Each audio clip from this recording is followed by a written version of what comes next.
The New York Jets just acquired Davante freaking Adams, man. The New York Jets just traded a conditional 4th-round pick that could jump to a 2 for Davante Adams based off of performance. I gotta say, sweet deal from the Jets. We did not give up too much. Davante Adams is literally one of the best wide receivers in football. One of the best wide receivers in football. This move, man, this move freaking fires me up. I'm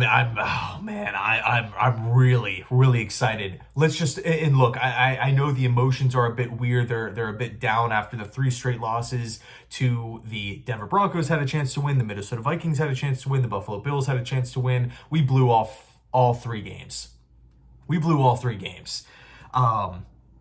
It's almost embarrassing, right? Just the lack of winning football played by this organization. But you know what? Despite all of that, Davante Adams is going to come in and bring a ton. He's going to have such a positive impact. Let's talk about the first thing, which you can make an argument is right up there at the top of most important qualities that Adams brings: responsibility, accountability, and leadership, right? Salah's not there anymore. I mean, is Hackett a leader? No. Is Jeff Ulbrich a leader? I mean, he's, in this role, interim head coach. We're going to see if there's any major changes, from his standpoint.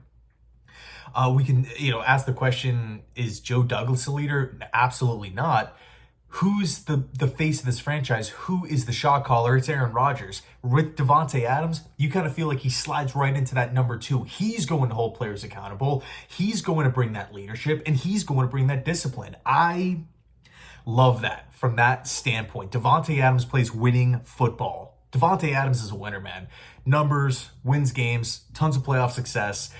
I want a guy like that in my locker room. And the Jets just landed him, right? The Jets just landed him. So from that standpoint, awesome. Checks all the boxes. Number 2, he comes in and is the best wide receiver on the team.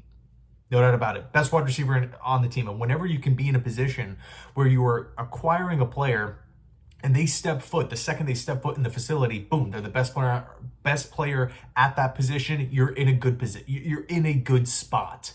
So you get that major boost on the outside as a true X wide receiver. The third benefit, this now opens up the door for Garrett Wilson in the slot, and man, did he look good last night in the slot. Putting one-on-one moves against one of the best slot corners in football in Taron Johnson.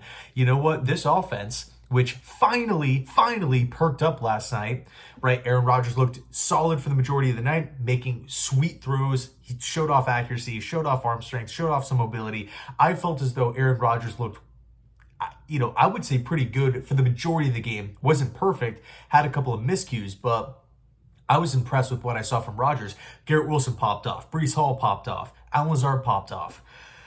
This opens doors for other pass catchers in these specific plays. So I think this thing, again, the Jets lost. We can harp on it. I was just about to make a video harping on all the negatives and just talking about the lack of winning football. But here's the reality, right? If you just want to get to the bare bones facts of the matter, the Jets could very well be 4-2 if Greg Zuerlein hits his kicks. And we just got Davante Adams. So we're not far off. We're not far off. Yeah, these losses suck. Yeah, they are embarrassing. Yeah, we're penalized all the time. Yes, there's been coaching question marks and general manager question marks and weird thing after another. But we're this close, right? I really feel as though we're this close. Could Davante Adams push the Jets over the top? I believe the answer is yes. Let me know your thoughts down below in the comment section. Davante freaking Adams is a Jet. Let's go!